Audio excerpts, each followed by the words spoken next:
इस कहानी को जरा ध्यान से सुनिएगा, क्योंकि यह कहानी आपके जिंदगी भर काम आएगी।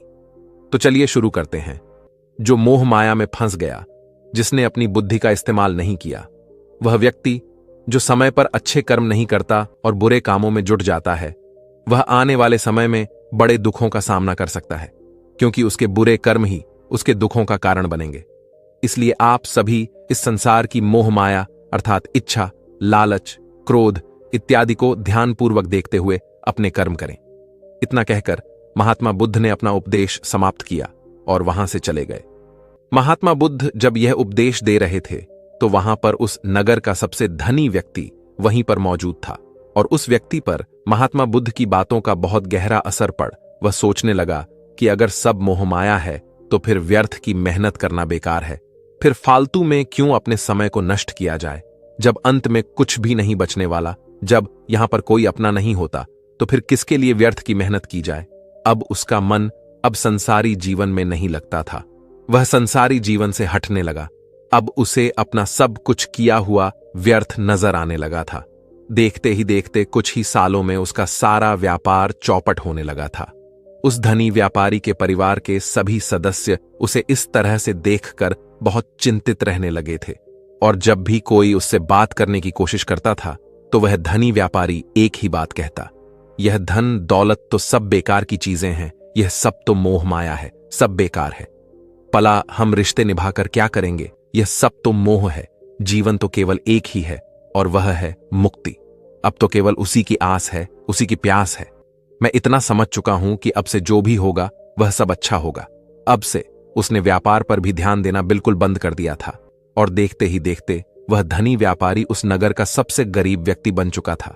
वह पूरी तरह से निधन हो चुका था, उसका सब कुछ बर्बाद हो चुका था। एक दिन जब उसके घर में खाने के लिए कुछ नहीं बचा तो उसने अपने आप से कहा, यह मैंने क्या कर दिया, सब कुछ तो बहुत अच्छा चल रहा था, लेकिन मैंने अपने हाथों ही सब कुछ बर्बाद कर दिया। आज मेरे परिवार का हर एक सदस्य भूखा है, उनके पास खाने के लिए कुछ नहीं, और मैं उनके लिए कुछ नहीं कर पा रहा हूं। वह यह सब सोच ही रहा था कि तभी उसे याद आया कि उसने महात्मा बुद्ध की बातों में आकर अपना जीवन बर्बाद कर लिया। ना तो उसे मुक्ति मिली और ना ही सुकून। अब तो भोजन के लिए भी आज मुझे रोज मरना पड़ता है, हर रोज मुझे मेहनत करनी पड़ती है, तब जाकर मेरे परिवार को 2 वक्त की रोटी मिल पाती है। अपने परिवार की इस तरह से बुरी हालत देखकर उससे रहा नहीं गया। वह बहुत चिंतित रहने लगा था। तब उसके मन में ख्याल आया कि वह अब किससे मदद मांगेगा, आखिर अब उसका साथ कौन देगा। तभी उसे याद आया कि उसे महात्मा बुद्ध के पास ही जाना चाहिए, क्योंकि बुद्ध के कारण आज उसकी यह हालत है। उसके हालात के जिम्मेदार तो वही हैं। मैं तो सीधा सीधा अपने मार्ग पर जा रहा था, लगातार अपने व्यापार में उन्नति कर रहा था, लेकिन जब से मैंने उनकी बातें सुनी तब से मेरा मन विचलित हो गया। उनकी फालतू बातों में आकर मैंने अपना सब कुछ बर्बाद कर दिया। मेरे हालात के जिम्मेदार तो वही है, इसलिए मुझे उनके पास ही जाना होगा। अपने मन में क्रोध लिए 2 दिनों की लंबी यात्रा करके वह महात्मा बुद्ध के पास पहुंचा, और क्रोध में आकर महात्मा बुद्ध से कहता है, हे बुद्ध, आपको कोई ज्ञान नहीं, आपने सत्य की प्राप्ति की है, आप तो केवल भोले भाले लोगों को फंसाना जानते हैं, अपनी चिकनी चुपड़ी बातों में उन्हें बहलाना जानते हैं। आप लोगों के सीधेपन का फायदा उठाकर अपनी प्रसिद्धि और अपनी प्रशंसा करवाते हैं। आप हमें ऐसे सपने दिखाते हैं जो कभी पूरे नहीं होते। मैं भी ऐसा ही एक सीधा साधा व्यक्ति था, और मैं उस नगर का सबसे धनी व्यक्ति था। आपसे मिलने से पहले सब कुछ ठीक चल रहा था। मेरे पास धन की कोई कमी नहीं थी, सारे ऐशो आराम थे, सारी सुख सुविधाएं थीं। लेकिन जब से मैंने आपका उपदेश सुना, मैं आपसे इतना प्रभावित हो गया कि मैंने आपकी बातों को ही मानना शुरू कर दिया, और वह सारी चीजें छोड़ दी जो मुझे संसारी जीवन से जोड़ती थीं। अर्थात संसार की सारी मोह माया मैंने त्याग दी, और आज देखिए आपकी वजह से मेरा पूरा परिवार भिखारी बन चुका है। वह छोटी सी कुटिया में रहता है, यहां तक कि रोज के खाने के लिए भी नहीं है। आपकी वजह से मैं पूरी तरह से बर्बाद हो चुका हूं। उस व्यक्ति के इतना कहने के बाद महात्मा बुद्ध शांति से मुस्कुराते हुए उस व्यक्ति से कहते हैं, आखिर तुम्हारे साथ क्या हुआ है और तुमने मेरी बातों का क्या मतलब निकाला। इस पर वह व्यक्ति महात्मा बुद्ध को सारी बातें बता देता है। आप कहते हैं कि धन दौलत की इच्छा करना, यह काम सब मोह माया है से भरा है, आप सांसारिक जीवन को बुरा कहते हैं और खुद इस संसार में आकर भिक्षा मांगते हैं।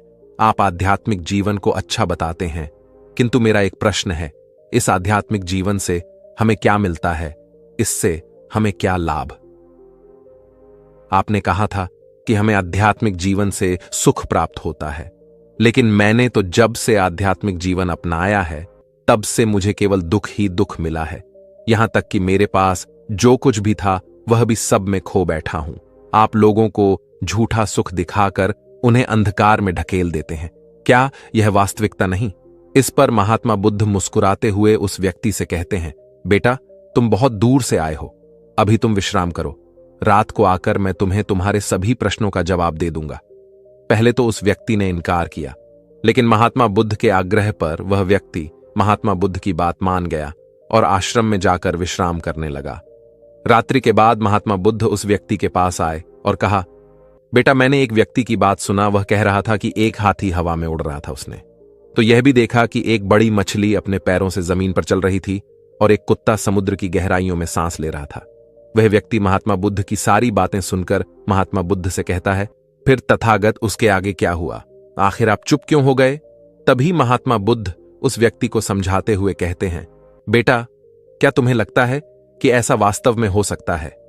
इस पर व्यक्ति जवाब देते हुए कहता है, बुद्ध, अगर आपके कह रहे हैं तो यह अवश्य ही सच होगा, क्योंकि आप इतने बड़े ढे ज्ञानी हैं, आपने सत्य की प्राप्ति की है, तो आपके मुख से निकला हुआ हर एक शब्द तो सत्य ही होगा। तभी महात्मा बुद्ध मुस्कुराते हुए उस व्यक्ति से कहते हैं, बेटा, क्या तुमने कभी पहले ऐसा कभी होते हुए देखा है? क्या तुमने कभी किसी हाथी को देखा है जो पर के साथ हवा में तेजी से उठता जा रहा हो? इसके जवाब में वह व्यक्ति कहता है, तथागत, मैंने तो कभी नहीं देखा। तभी महात्मा बुद्ध कहते हैं, तुमने मुझसे प्रश्न क्यों नहीं किया कि आखिर वह हाथी आकाश में कैसे उठ सकता है? इसके जवाब में व्यक्ति कहता है, हे तथागत, आपके मुंह से सुनकर मुझे ऐसा लगा कि मानो बात सत्य हो और आप कह रहे हैं तो यह सत्य ही होगा, इसलिए मैंने आपसे एक भी बार प्रश्न नहीं किया। तभी महात्मा बुद्ध उस व्यक्ति को समझाते हुए कहते थे, कभी किसी की बातों पर मत जाना, बल्कि खुद विचार करो। संयम से सोचो कि उस बात में कितनी सच्चाई है जो व्यक्ति कह रहा है। क्या वह सच है? आखिर वह कहना क्या चाहता है? हो सकता है कि वह कुछ और कहना चाहता हो और तुम उसका अर्थ कुछ और ही निकाल रहे हैं। कम से कम तुम्हें एक बार प्रश्न करके यह समझना तो चाहिए कि आखिर वह कहना क्या चाहता है। अगर तुम मुझसे पूछते कि आखिर वह हाथी हवा में कैसे उड़ सकता है, तो इसका जवाब मैं तुम्हें अवश्य देता। मैं तुम्हें ऐसा बताता कि एक छोटा सा बच्चा अपने खिलौनों के साथ खेल रहा है। वह हाथी को हवा में उड़ा रहा है और कुत्ते को पानी में डूबा रहा, और रही बात मछली की, तो वह उसे जमीन पर चला रही है। क्या ऐसा संभव नहीं हो सकता? इसके जवाब में व्यक्ति कहता है, हां, बिल्कुल ऐसा हो सकता है। महात्मा बुद्ध उस व्यक्ति को कहते हैं, इसी प्रकार मैं कभी किसी को निर्धन या गरीब होने के लिए नहीं कहता। निर्धनता या गरीबी तुम्हारे विकास में बाधक बन जाती है, जिससे तुम और कुछ नहीं सोच पाते, ना कुछ समझ पाते हो। इन भिक्षुओं को देखो, जब इन्हें भोजन की आवश्यकता होती है तो ये भिक्षा मांगने के लिए निकल पड़ते हैं, लेकिन यह भिक्षा कहां से आती है? इसके जवाब में व्यक्ति कहता है, हे तथागत, हर कोई रोज मेहनत करता है ताकि उसके परिवार का पालन पोषण हो सके, और जो वह मेहनत करता है उसके बदले में उसे कुछ पैसे मिलते हैं। उन पैसों से भोजन खरीदता है और वही भोजन वह आपको भी सौंप है और वहीं से भिक्षा आती है। तभी महात्मा बुद्ध उससे एक और प्रश्न करते हैं, बेटा, यह बात तो सत्य है, लेकिन तुम क्या मुझे यह बता सकते हो कि आखिर यह धन कहां से आता है? इसका जवाब देते हुए व्यक्ति कहता है, तथागत, धन तो सभी लोग अर्जित करते हैं, सभी कमाते हैं। तभी महात्मा बुद्ध इस व्यक्ति को समझाते हुए कहते हैं, ठीक इसी प्रकार दुनिया में यदि हर कोई भिक्षा मांगने लग जाए तो आखिर भोजन कहां से आएगा? अनाज कौन उगाए? व्यापार कौन करेगा? और लोगों की रक्षा के लिए धन कहां से इकट्ठा होगा? लोगों की जरूरतें कैसे पूरी होंगी? यह सुनकर व्यक्ति थोड़ा चरज में पड़ गया और महात्मा बुद्ध से कहता है, किंतु हे तथागत, आप ही तो कहते हैं कि मनुष्य की इच्छा, कामना और वासना, लालच और क्रोध, ये सभी मनुष्य के विकार है और हमें इनसे दूर रहना चाहिए, तभी वह आत्मज्ञानी कहलाता है। तभी महात्मा बुद्ध कहते हैं, बेटा, मैं तो अभी भी यही कह रहा हूं कि मनुष्य को इन सब चीजों से दूर रहना चाहिए। इस पर व्यक्ति महात्मा बुद्ध की बात काटते हुए कहता है, पर दुनिया तो इसी पर चल रही है। इसके बिना भला या संसार कैसे चल सकता है? हर किसी को पैसों की जरूरत है। बिना पैसों के बाहर अपने परिवार को नहीं चला सकता। वह अपने परिवार का पालन पोषण नहीं कर सकता। वह अपने परिवार के लिए भोजन नहीं ला सकता। और यदि वह पैसे नहीं कमाए तो वह भूखा मर जाएगा। तभी महात्मा बुद्ध कहते हैं, बेटा, यह संसार इन चीजों से नहीं चल रहा है, इन चीजों से बिगड़ रहा है। इस पर व्यक्ति कहता है, यह तथागत, आखिर आप क्या कहना चाहते हैं? मैं आपकी बात समझ नहीं पा रहा। संसार में इच्छा, कामना, वासना और क्रोध ही तो है, और जब हम इनका त्याग कर देते हैं तब हम अध्यात्म के मार्ग की ओर आगे बढ़ते हैं, अर्थात मुक्ति के मार्ग पर, यानी कि हम सन्यासी के मार्ग पर चलते हैं। इस पर महात्मा बुद्ध जवाब देते हुए कहते हैं, बेटा, तुमने जो कुछ कहा वह भी एक बहुत बद्धा सत्य है। इच्छा, कामना, वासना और क्रोध, ऐसे ही बुरी भावनाओं को छड़ देने से हम संसार छोड़कर सन्यासी हो जाते हैं, और इन्हीं सभी चीजों को छोड़कर भी हम संसार में जी सकते हैं, धन कमा सकते हैं, मान, पद, प्रतिष्ठा और सम्मान कमा सकते हैं, क्योंकि हम सब अपना कर्म ही तो कर रहे। एक किसान खेती करता है, पर वह अपनी खेती बिना बुरी भावनाओं के भी कर सकता है। एक व्यापारी व्यापार करता है, और इस व्यापार में चीजों को यहां से वहां पहुंचना होता है, और वह व्यापारी इन चीजों को बिना बुरी भावना के कर सकता है। ठीक उसी प्रकार एक राजा भी अपनी प्रजा की रक्षा करता है, और वह भी अपने कर्म बिना किसी बुरी भावना के कर सकता है। और एक भिक्षु इन सभी लोगों को सही प्रकार और सही कार्य करने के लिए मार्गदर्शन करते हैं, जो उस भिक्षु का क्रम है, जो उसका कार्य है, और जो व्यक्ति जागृत होकर अपने कर्मों का सही पालन करता है। वास्तविकता में वही सन्यासी हैं, वही है, क्योंकि हम जो भी कर्म कर रहे हैं वह हमारा इस संसार में रहने के लिए, जीवित होने के लिए, जीवन जीने के लिए केवल एक माध्यम मात्र ही है। उसे छोड़कर हम कुछ भी नहीं पा सकते, और हमारे सभी कर्म करते हुए हमारा मुख्य उद्देश्य जागृत होना है, खुद को पहचानना है। एक बार यदि हमारे भीतर ज्ञान का उदय हो गया, तब हम चाहे जो भी करें, वह फिर संसारी हो या सन्यासी, सब एक ही होते हैं। इस पर व्यक्ति महात्मा बुद्ध से कहता है, हे बुद्ध, किंतु मैंने तो देखा है कि आप अपने संघ में उन लोगों को भी शामिल कर लेते हैं जो लोग अपने परिवार को छोड़कर आए, अपने माता पिता को, अपने बीवी बच्चों को छोड़कर आए। क्या आप उनसे कभी यह कहते हैं कि जाकर अपनी जिम्मेदारियां पूरी करो और धन कमाओ, और वहीं पर रहकर तुम आत्मज्ञान प्राप्त करो? उस व्यक्ति के प्रश्न का जवाब देते हुए महात्मा बुद्ध कहते हैं, क्या तुम हाथी को हवा में उड़ा सकते हो?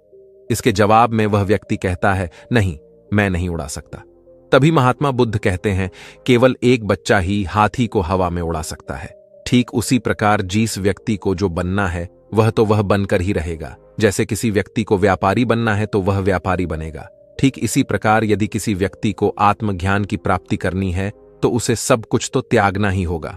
आगे महात्मा बुद्ध उस व्यक्ति से कहते हैं, बेटा, क्या तुम सब कुछ छोड़कर आत्मज्ञान के मार्ग पर आगे बढ़ते, या फिर तुम्हें यह सोच रहे थे कि इस रास्ते पर चलकर जीवन आसान हो जाएगा, जो होगा सब अच्छा होगा, सब कुछ अपने आप ही मिलने लगेगा, मुझे तो कुछ करने की आवश्यकता ही नहीं पड़ेगी, सारे दुख दर्द सब कुछ समाप्त हो जाएगा और जीवन में चमत्कार होने लगेगा और अंत में मुक्ति भी मिल जाएगी। महात्मा बुद्ध की यह बात सुनकर उस व्यक्ति को अपनी गलती का एहसास हो गया। वह महात्मा बुद्ध के चरणों में गिर पड़ा और कहने लगा, हे तथागत, आप सत्य कहते हैं। मैंने तो कुछ ऐसा ही सोचा था, क्योंकि मेरा व्यापार सही नहीं चल रहा था, तो मुझे लगा कि सब कुछ छोड़कर सब मिल जाएगा, मुझे कुछ करने की आवश्यकता ही नहीं पड़ेगी और मेरे सारे दुख दर्द हमेशा हमेशा के लिए खत्म हो जाएंगे और मैं आत्मज्ञान भी प्राप्त कर पाऊंगा। तभी महात्मा बुद्ध उस व्यक्ति से कहते हैं, बेटा, भिक्षु हो जाना कोई आसान बात नहीं है, इसके लिए सब कुछ त्यागना पड़ता है। एक एक चीज जिसे तुम बहुत प्रेम करते हो, वो सारी चीजें तुमसे एक एक करके दूर हो जाती हैं। तो क्या तुम भिक्षु बनने के लिए तैयार हो? क्या तुम सब कुछ छोड़कर अध्यात्म के मार्ग में आगे बढ़ना चाहते हो? इसके जवाब में व्यक्ति कहता है, हे तथागत, मुझे मेरी गलती का एहसास हो चुका है, मुझे भिक्षु नहीं बनना, मैं तो व्यापारी ही ठीक हूं, मैं तो अपने संसारी जीवन में ही खुश था, परंतु अब भी मेरे मन में एक प्रश्न शेष बचा है। अगर आपकी आज्ञा हो तो वह प्रश्न भी मैं आपसे पूछना चाहूंगा। तभी महाबुद्ध उसे आज्ञा देते हैं। इस पर व्यक्ति कहता है, तथागत, आप ही तो कहते हैं कि धन नहीं कमाना चाहिए। पद, प्रतिष्ठा, अहंकार हमें दुख की ओर ले जाते हैं और संसार में यही तो है, और क्या है। यदि हमें संसारी जीवन जीना है तो हमें यह सब तो करना ही पड़ेगा। तभी महात्मा बुद्ध मुस्कुराते हुए उस व्यक्ति से कहते हैं, क्या तुम्हें भूख लगी है? इस पर व्यक्ति कहता है, हां तथागत, मुझे बहुत भूख लगी है। तभी महात्मा बुद्ध उस व्यक्ति को भोजन करवाते हैं और उसे भरपेट भोजन खिलाने के बाद महात्मा बुद्ध उस व्यक्ति से कहते हैं, लो और खाओ, यह सब तुम्हारे लिए ही है। इसके जवाब में वह व्यक्ति कहता है, तथागत, मैं पहले ही बहुत ज्यादा खा चुका हूं, अब मुझसे और नहीं खाया जाएगा। मेरे पेट में अब जरा भी जगह नहीं रह गई है। यदि मैंने और अधिक खाया तो मेरा पेट दर्द करने लग जाएगा और फिर मुझे तरह तरह की परेशानियां होने लगेंगी। मैं परेशान हो जाऊंगा। तभी महात्मा बुद्ध मुस्कुराते हुए उस व्यक्ति से कहते हैं, बेटा, मैं भी तो तुम्हें यही समझाने का प्रयास कर रहा हूं कि जितनी जरूरत है उतना ही खाओ, क्योंकि हर चीज जब हद से ज्यादा हो जाती है तो वह नुकसान जरूर पहुंचाती है। फिर वह चाहे धन हो, चाहे इच्छा, चाहे लालच या फिर कामना या वासना, सब कुछ हद से ज्यादा आपको नुकसान ही पहुंचाएगा और यह सब आपको केवल दुख ही देंगे। इसीलिए इन्हें नियंत्रण में रखना चाहिए। जितने कि हमें आवश्यकता है उतना ही हमें चाहिए, और जब आप इसे नियंत्रण में रखते हैं तो यह कभी आपको दुख नहीं दे पाएगा। आप हमेशा सुखी रहो। आगे महात्मा बुद्ध उस व्यक्ति से कहते हैं, सुनो, धन कमाना आवश्यक है, क्योंकि धन की कमी नहीं होनी चाहिए, भोजन की कमी नहीं होनी चाहिए, किसी भी कार्य को करने के लिए मन में इच्छा की कमी नहीं होनी चाहिए, लेकिन उसी के साथ में यह भी ध्यान रखना है कि इच्छा अत्यधिक भी नहीं होनी चाहिए। और मैं तुम्हें यही समझाने का प्रयास कर रहा हूं। इसीलिए जाओ और धन कमाओ, व्यापार से, अपने कर्म से, न केवल अपना बल्कि दूसरों का भला भी करो। जब तुम अपने किए कार्यों की सांसारिक कार्यों से लोगों का भला करते हो, तब तुम में और किसी सन्यासी अर्थात किसी भिक्षु में कोई अंतर नहीं रह जाता। बस सभी के मार्ग अलग हो गए हैं, लेकिन मंजिल एक ही होती है। और तुम कभी मार्ग से भटकना नहीं, तुम लोगों की संग में रहना, जो तुम्हें अपने आत्मज्ञान के सीधे मार्ग पर ले चले, जो सांसारिक जीवन से हटकर नए जीवन में प्रवेश करवाएं, क्योंकि वे लोग बुराइयों से लड़ने में तुम्हारी मदद करेंगे। तुम्हें ताकत मिलेगी और तुम लगातार बिना विचलित हुए अध्यात्म के मार्ग पर लगातार आगे बढ़ाते चले जाओगे। इतना कहकर महात्मा बुद्ध शांत हो गए। वह व्यक्ति महात्मा बुद्ध को प्रणाम करके कहता है, यह तथागत आपकी शिक्षा यह तो अलग है। आप जो कहते हैं उसके पीछे का अर्थ कुछ अलग ही होता है, बहुत सीधा और सरल, लेकिन हम उसे समझ नहीं पाते। आपके पास चमत्कार का आश्वासन नहीं है, पर आपके पास वह मार्ग है जिसमें मार्ग पर चलकर मैं अवश्य ही अध्यात्म को प्राप्त कर सकता हूं, जिससे मेरा और लोगों का, सभी का भला होगा। हे तथागत, यह मेरी ही गलती थी कि मैंने आपकी बातों का गलत मतलब निकाला और एक व्यापारी होकर भी मैंने अपने कर्म को छोड़ दिया और यह सोचने लगा कि अब अपने आप सब कुछ अच्छा ही होगा। लेकिन यह सत्य है कि अपने आप कुछ नहीं होता। जब हम हाथ पैर चलाएंगे, काम करेंगे, कर्म करेंगे, तभी हमें फल मिलेगा। जब हम हाथ पैर मारना छोड़ते हैं तो नदी का बहाव हमें अपने साथ बहाकर ले चला जाता है और तब हमारे हाथों में कुछ नहीं रह जाता, और यही मेरे साथ भी हुआ है। तथागत, आज से मैं आपको वचन देता हूं कि मैं अपना कर्म पूरी ईमानदारी के साथ करूंगा। आपके दिए हुए मार्ग पर मैं पूरी ईमानदारी से चलूंगा। मैं आपको वचन देता कि मैं एक अच्छा व्यापारी और एक अच्छा इंसान बनकर रहूंगा। मैं आत्मज्ञान के मार्ग पर अपने कर्म करते हुए आगे बढ़ता रहूंगा। इतना कहकर वह व्यक्ति महात्मा बुद्ध को प्रणाम करके वहां से लौट गया।